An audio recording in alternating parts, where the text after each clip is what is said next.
Todavía estamos lejos de conocer completamente la base bioquímica y neurofisiológica de la depresión, pero se han propuesto muchas hipótesis.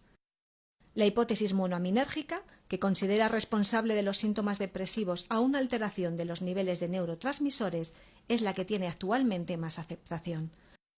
Para comprender dicha hipótesis, primero vamos a ver cómo funciona un neurotransmisor. La información se transmite a lo largo de una neurona a través de un impulso eléctrico. Pero las neuronas no son una red continua, entre ellas siempre existe un pequeño espacio, denominado hendidura sináptica, que la corriente eléctrica no puede atravesar. Es entonces cuando se movilizan los neurotransmisores. El impulso eléctrico, al llegar al límite de la hendidura sináptica, libera unas pequeñas moléculas que atraviesan el espacio y alcanzan la membrana de la siguiente neurona. Allí se unen a sus receptores específicos y desencadenan una serie de acontecimientos que en última instancia se traducen en la continuidad del impulso eléctrico, y así sucesivamente. Una vez cumplida su misión, las moléculas de neurotransmisor son recaptadas por las neuronas para evitar que sigan estimulando los receptores e impidiendo la transmisión de señales posteriores.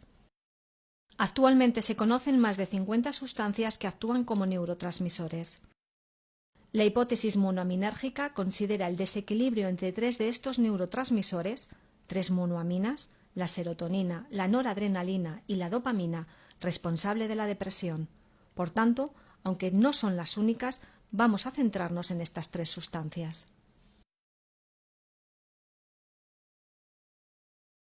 La serotonina se sintetiza en las neuronas del sistema nervioso central y en las células enterocromafines del intestino. Interviene en diversas funciones fisiológicas, como la regulación del sueño y el apetito, los estados de ánimo, la presión arterial y la secreción de hormonas. También modula la actividad motora y la sexual. Como vemos, la serotonina influye en gran cantidad de mecanismos fisiológicos. En la depresión se ha descubierto que la síntesis y disponibilidad de serotonina en los circuitos neuronales está disminuida. ¿Qué síntomas produce esta disminución? ¿A qué afecta? El circuito de la serotonina, desde su síntesis, es bastante complejo. Vamos a sintetizarlo un poco. La serotonina se produce a nivel encefálico en los núcleos dorsal y mediano del RAFE. A partir de ahí surgen vías serotoninérgicas que se dirigen a corteza orbitofrontal. Está involucrada en el proceso cognitivo de la toma de decisiones y las expectativas. La inhibición de su actividad, debido a la disminución en la cantidad de serotonina, produce los síntomas de humor depresivo e indecisión. John no sabrá qué hacer y perderá las ganas de buscar un nuevo trabajo. Córtex cingulado anterior. Es un núcleo importante en los procesos de motivación, expresión de las emociones y memoria. John se encontrará desmotivado y albergará sentimientos de culpa e ideas de suicidio. Hipotálamo. Interviene en la regulación de la mayor parte de las funciones del sistema neurovegetativo como el hambre e influye en los estados de ánimo. John perderá el apetito o en algunos casos comerá más de la cuenta y engordará. Además, perderá interés por actividades que antes le gustaban. Formación reticular. Mantiene el equilibrio sueño-vigilia. En el caso de John, como la cantidad de serotonina que activa la formación reticular ha disminuido, sufrirá de insomnio persistente o, por el contrario, de hipersomnia. Cuerpo estriado. Es uno de los componentes del sistema de ganglios basales que interviene en la modulación del movimiento. John sufrirá cansancio físico y enlentecimiento psicomotor o, por el contrario, agitación. Médula espinal. La médula espinal es la vía de conducción de los impulsos, tanto motores como sensitivos, entre cerebro y organismo. Su asta dorsal es el principal lugar de integración de la sensación dolorosa. La reducción de la concentración de neurotransmisores disminuirá el umbral de percepción, lo que se traducirá en síntomas somáticos de dolor y cansancio. Las jaquecas persistentes de John pueden tener su origen en la disminución de serotonina a este nivel. Córtex. La reducción de la actividad difusa de todas las vías de la serotonina que van al córtex contribuye a la sensación de fatiga mental y a la pérdida de energía. Por este motivo, John se siente permanentemente cansado. Amígdala. La amígdala es uno de los núcleos principales del sistema límbico, una compleja red neuronal que regula la vida emotiva. Es aquí donde se procesan las distintas emociones, como pena, angustia y alegría.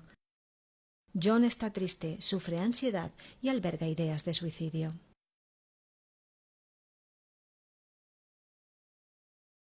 La noradrenalina es otro de los neurotransmisores con más importancia en la génesis de la depresión. Al igual que la serotonina, su producción se encuentra disminuida. Muchas de sus funciones son comunes a las de la serotonina, como regulación del sueño y el hambre, estado de ánimo, instinto y motivación, secreción hormonal y modulación del movimiento. Es el neurotransmisor más común y la masa más densa de neuronas noradrenérgicas, productoras de noradrenalina, se encuentra en el locus ceruleus, situado en el tronco cerebral. Estas neuronas noradrenérgicas inervan prácticamente las mismas regiones cerebrales que las serotoninérgicas: córtex orbitofrontal, cingulado anterior, hipotálamo, médula espinal, corteza y amígdala. La reducción de noradrenalina recrudecerá los síntomas del déficit de serotonina: insomnio, falta de apetito, alteraciones motoras, ideas suicidas. Además, desde el locus ceruleus surgen proyecciones a las siguientes regiones cerebrales. Cerebelo. El cerebelo controla el flujo de información entre corteza y aparato locomotor. Si su actividad está disminuida, los impulsos motores se alterarán y John sufrirá agitación o enlentecimiento psicomotor. Córtex prefrontal dorsolateral.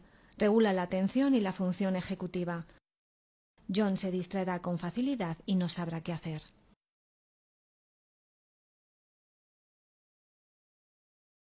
La dopamina es el último de los 3 neurotransmisores considerados fundamentales en la génesis de la depresión.